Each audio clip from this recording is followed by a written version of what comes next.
Всем привет! Весна в полном разгаре, и я опять шью повязку на голову, но в этот раз из очень легкой ткани, такую и летом можно будет носить.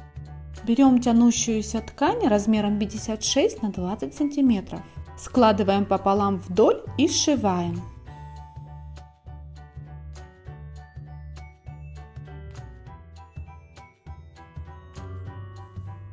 Выворачиваем.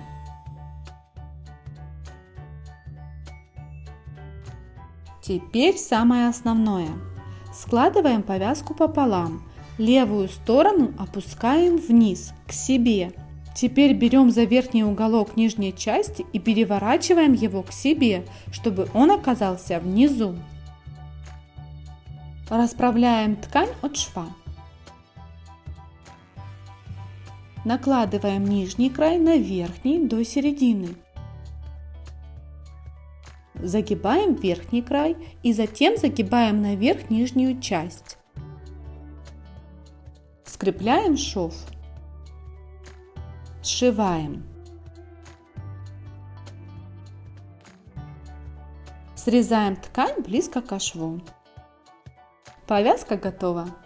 Такая простая в пошиве и в то же время очень симпатичная повязка понравится любой моднице. На этом все. До новых встреч!